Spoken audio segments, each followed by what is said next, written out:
Mukunda jewellery తీసుకొచ్చింది long హారాల పండుగ. ఫ్లాట్ 9.99% వెయ్యితో పాటు జీరో మేకింగ్ ఛార్జెస్. ఈ ఆఫర్ ఏప్రిల్ 25 నుండి మే 3 వరకు మాత్రమే. మనం చేసే ర్యాష్ డ్రైవింగ్ వల్ల ఎదుటి వాళ్ళ ప్రాణాల మీదకి తీసుకొస్తాము అని చెప్పడానికి ఉదాహరణ మీర్పేటలో నిన్న జరిగినటువంటి ఘటన. తండ్రి కొడుకులు బండి మీద వెళ్తున్నటువంటి సమయంలో ఓవర్ స్పీడ్గా వస్తున్నటువంటి కారు ఒక్కసారిగా ఢీకొడితే బైక్ నడుపుతున్నటువంటి తండ్రి కింద పడిపోయాడు. ఆ తర్వాత వెనకే కూర్చున్నటువంటి కుమారుడు పైసలు కింద పడిపోయాడు. తనకి కాళ్ళు మొత్తం బోన్ బ్రేక్ అయిపోయింది. ఇప్పుడు హాస్పిటల్లో అడ్మిట్ అయ్యాడు. ఎటు కదలలేనటువంటి పరిస్థితి ఉంది. అంటే డ్రైవర్ల నిర్లక్ష్యము, ఓవర్ స్పీడ్ అనేది ఎదుటి వాళ్ళ ప్రాణాల మీదకి తీసుకొస్తుంది అని చెప్పడానికి ఇప్పుడు నేను ఫైసల్ని ఎగ్జాంపుల్గా చూపిస్తున్నాను. అసలు ఫైసల్ ఎక్కడికి వెళ్తున్నాడు, నిన్న ఏం జరిగింది అనే విషయాలు తనతో మాట్లాడుదాం. ఎందుకంటే ఇప్పుడు బెడ్కే పరిమితం అయిపోయాడు. వాళ్ళు కష్టం చేసి పని చేస్తే కానీ ఇల్లు గడవనటువంటి పరిస్థితి ఉంటుంది. కానీ ఈరోజు బెడ్కి అంకితం అయిపోయాడు. నిన్న ఏం జరిగింది? నిన్న ఏమైందంటే నేను డాడీ బయటికి వెళ్తే ఇండికేటర్ వేసిన అవతల రోడ్డుకి వెళ్దామని. ఇండికేటర్ వేసి యూటర్న్ చేస్తున్నా బండి. యూటర్న్ చేస్తుంటే వెనుకనే వస్తుంది కారు. వచ్చి మాకు ఇట్లా ఆపోజిట్ ఆపేసిన బండి. ఆపేసి ఇండికేటర్ ఎందుకు వేస్తావు ఇప్పుడే, ఆడికి పోయినాక వేసుకోవాలి ఇండికేటర్ అని చెప్పేసి మాత్రం లొల్లు పెట్టుకొని స్టార్ట్ చేసి లొల్లు పెట్టుకుని దిగిండు, ఒక దెబ్బ కొట్టిండు, ఒక దెబ్బ తాకింది. అని కొట్టినని చెప్పేసి నేను కొట్టిన. కొట్టంగానే కారు లోపల కూర్చొని జుట్టు పట్టుకొని డివైడర్కి గుద్దుకుంటూ తీసుకెళ్ళిపోయాడు. సగం దూరం ఒక 5 కిలోమీటర్స్ దాకా తీసుకుపోయాడు. ఇట్లా గుద్దుకుడా ఇవన్నీ వలిగిపోయినాయి, ఇలా కుట్లు పడ్డాయి, బోన్ విరిగిపోయింది, లోపల ఫ్రాక్చర్ అయిపోయింది. అట్లా అయింది. డాడీ కారు మిమ్మల్ని ఏమన్నా ఢీ కొట్టిందా లేకపోతే మీరే కింద పడిపోయారా? కింద పడి నేను అతను నా జుట్టు హెయిర్ పట్టుకొని స్టీరింగ్లో కూర్చొని నన్ను తీసుకుని వెళ్ళిపోయిన. అట్లనే ఎన్ని కిలోమీటర్ల వరకు తీసుకెళ్ళాడు? రాయల్ ఒక 20 మీటర్స్ దాకా రాసుకుంటూ పోయిన అట్నే గుద్దుకుంటా. మా డాడీ ఏమో బానట్ మీద ఉండు, అట్లనే బానట్ మీద పట్టుకొని పోయాడు. ఆయన బాలపూడి దాకా తీసుకుపోయాడు. బాలపూడి దాకా యూటర్న్ కొట్టుకొని మన అక్కడ దింపేసి వెళ్ళిపోయినా ఆయన. అదైంది. మిమ్మల్ని ఎందుకు టార్గెట్ చేశాడంటే ఇంతకు ముందు ఏమన్నా పరిచయం వేశారు? లేదు, అసలు ఏం లేదు పరిచయము. ఇండికేటర్ వేసి యూటర్న్ చేసుకుంటున్నా బండి. నువ్వు అప్పుడే ఎట్లా వేస్తావు ఇండికేటర్ అని చెప్పేసి లొల్లి అయింది అంతే. అలా ఇండికేటర్ వల్ల అయింది లొల్లి. బైక్ నేమ్ ఢీ కొట్టలేదు, బండికి ఏం కాలేదు, అసలు ఆపినందుకు అయింది. మిమ్మల్ని ఈడ్చుకెళ్ళాడా? జుట్టు పట్టుకొని తీసుకెళ్ళిపోయాను. నిన్న కటింగ్ చేయించింది మమ్మీ నాకు. జుట్టు పట్టుకొని డివైడర్కి 4 సార్లు గుద్దిండు. గుత్తి హోల్ పడ్డది, కుట్లు వేసిరు, ఆ 2 విరిగిపోయినాయి, ఇవి విరిగిపోయినాయి. ఎవరైనా నడవలేను. ఇప్పుడు ఏం పని చేస్తారు మీరు? నేను డ్రైవింగ్ చేస్తాను కూడా, స్కూల్ వ్యాన్ నడుపుతా. ఇప్పుడు మీరు పని చేసి మీ డాడీ పని చేస్తేనే ఫ్యామిలీ అనేది రన్ అవ్వాలి. నేను ఒక్కరిని చేస్తేనే నడుస్తుంది. మమ్మీ కూడా ఇంటనే ఉంటుంది, డాడీ కూడా ఇంటనే ఉంటాడు. నేను ఒక్కరినే చేయాలి. ఇక నేను కూడా ఇట్లా బెడ్ మీద పడిపోయినా. ఇప్పుడు ఏం చేయలేను ఇక నేను. ఇట్లా ఎందుకు ఆయనకి ఆయన తాగున్నట్టు నాకు తెలిసి, తాగుండు మన రక్షేమో తీసుకున్నట్టుండు. దిగుతాడు బండ్లకించి, దిగకుండానే జుట్టు పట్టుకొని అట్లనే తీసుకుని వెళ్ళిపోయాడు. ఎవరు ఆపలేరు రోడ్డు మీద, ఎవరు ఆపలేరు. ఎంత వదిలినా కూడా ఎవరు ఆపలేరు.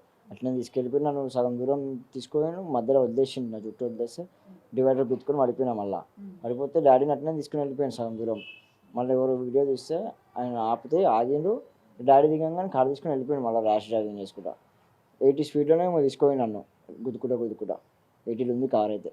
అంటే మీకు నిజంగా ఆ టైంలో అయ్యో ప్రాణాలు పోతాయేమో, మీ అమ్మ నాన్న గుర్తొచ్చి ఉంటారు, ఒకవైపు మీ నాన్నని ఈడ్చుకెళ్తున్నాడు, ఒకవైపు నిన్ను ఈడ్చుకెళ్తున్నాడు, భయం అనిపించలేదా? భయం అయితే అనిపించింది. ఇప్పుడు ఏం చేయలేదు. ఇంకా డ్రైవింగ్ పట్టుకొని ఉన్నా నేను.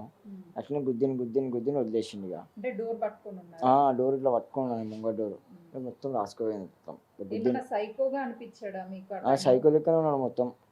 బందోబస్తు ఉన్నాడు, సైకో లెక్కనే ఉన్నాడు. జర తాగున్నట్టు నాకు గెలిచి తాగే ఉండు ఆయన. పోలీస్ కంప్లైంట్ ఇచ్చినాం, కంప్లైంట్ ఇచ్చినాం. వచ్చిండు ఆయన. నేను పోలే, పిఎస్కి డాడీ వాళ్ళే పోతున్నారు, దానికి తెలియాలి. నిన్న అక్కడ ఉన్నటువంటి వాళ్ళు ఎవరైనా సరే ఒకవేళ నీ ఆపమని చెప్పకపోయినా ఆయన మిమ్మల్ని అట్లానే తీసుకెళ్ళినా, మీ డాడీని అట్లానే తీసుకెళ్ళినా ఎంత ప్రమాదం జరుగుండే? చచ్చిపోతున్నాడు డాడీ. బాగున్నాడు పట్టుకుని ఇట్లా. ఆయన వదిలేస్తే టైర్ కిందకి వచ్చేస్తుండే డైరెక్ట్. నన్ను వదిలేగానే నేను టైర్ కిందకి పోయినా. తలకే ఇట్లా బ్లాక్ చేసుకున్నామంటే నేను బతుకున్నా. ఇప్పుడు చచ్చిపోతున్నా అన్న డివైడర్ కానీ వెళ్ళిపోతుండే కారు పైకించి. ఆయన ఆపమన్నా కూడా ఆపుతలేడు, కారు ఆపు అన్నా కూడా ఆపుతలేడు. నేను తీసుకుని ఆయన గ్యాస్ కొట్టించుకొని వస్తున్నాడు మీరుపేటలో. గ్యాస్ కొట్టించుకొని డ్రాప్ చేసి వస్తున్నట్టు మా ఇంటి నుంచి వస్తుండు. నేను ఇండికేటర్ వేసినందుకు ఆయన రొల్లి చేసిండు మాతో. పట్టుకొని ఆపి కొట్లాడ పెట్టుకొని ఇదంతా చేసిపోయింది. 8:30 9 మధ్యలో నైట్ అక్కడ సీసీ కెమెరాలు కానీ ఏం లేవా? ఉన్నట్టున్న సీసీ కెమెరా అక్కడ కూడా.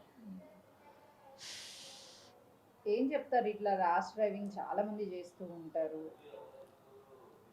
నేనేం చెప్తాను, వాళ్ళు చేయొద్దు, ఇక ర్యాష్ డ్రైవింగ్ చేయొద్దు ఫస్ట్ ఆఫ్ ఆల్. నేను కూడా డ్రైవింగ్ చేస్తాను, నేను కూడా ర్యాష్ అంతా కొట్టను బండి. నేను దగ్గర 15 years నుంచి బండి నడుపుతున్నా, స్కూల్ వ్యాన్ నడుపుతున్నా. కానీ అంత ర్యాష్ డ్రైవింగ్ ఎప్పుడు చేయలేకపోతే గుద్దలే కూడా నేను. వీళ్ళు ఇట్లా తయారైతే రోడ్ల మీద నేను లైసెన్స్ అన్న క్యాన్సిల్ చేయాలి, నేను లోపలనే వేయాలి, ఏదో ఒకటి చేయాలి. నిన్న 8 గంటల ప్రాంతంలో తండ్రితో కలిసి వెళ్తున్నటువంటి టైంలో ఓవర్ స్పీడ్గా వస్తున్నటువంటి కారు, అంటే వీళ్ళు ఆల్రెడీ పైసలు తన తండ్రితో కలిసి రోడ్ ఇండికేటర్ వేసి వెళ్ళేటువంటి ప్రయత్నం చేశాడంటే ఒక్కసారిగా అసలు నువ్వు ఎందుకు ఇండికేటర్ వేసావు అంటే యూటర్న్ చేయాలన్నా లేకపోతే లెఫ్ట్ వెళ్ళాలన్నా ఖచ్చితంగా ఇండికేటర్ వేయాలి, అది ట్రాఫిక్ రూల్స్. అలాంటిది ఎందుకు వేసావు అని చెప్పేసి మీదకి వచ్చి గొడవ ఆడడంతో పాటు తను ఈ లెఫ్ట్కి సంబంధించి అంటే ఏదైతే వాళ్ళ దగ్గర ఉన్నటువంటి డోర్కు ఉంటుందో డోర్కి పట్టుకొని ఒక్కసారిగా వేలాడడము, ఆ తర్వాత వాళ్ళ నాన్నని కార్ ముందు సైడ్ ఉన్నటువంటి దగ్గర పట్టుకొని వేలాడడం, ఇట్లా ఈడ్చుకెళ్ళాడు దాదాపు 2 kilometers. అంటే ఆయనకు కనీసము మనిషి ప్రాణం అంటే లెక్కలేదు. అలాంటి వాళ్ళని ఎలా శిక్షించాలో చెప్పండి. ఎందుకంటే చాలామంది ప్రాణాలను తీసింది ఓవర్ స్పీడ్ చేయడము, లేకపోతే ఇంకా చెప్పాలి అంటే ఎదురుగా వచ్చేటువంటి కార్లను గుద్దడం, బైకులను గుద్దడం, ఇలానే చాలామంది ప్రాణాలు కోల్పోతున్నాయి. అదృష్టవశాత్తు పైసలకి కేవలము దెబ్బలు మాత్రమే తగ్గాయి. ఇలాంటి ఘటనలు జరిగినప్పుడు ఎంతోమంది ప్రాణాలు కోల్పోయాయి. ఇలాంటి వాళ్ళ లైసెన్స్ని క్యాన్సిల్ చేయాలి, లేదంటే వాళ్ళని కఠినంగా శిక్షించాలి. అప్పుడు మాత్రమే వీళ్ళలో మార్పు వస్తుంది అనుకోవచ్చు. కెమెరామెన్ వేణుతో సుజాత, హైదరాబాద్.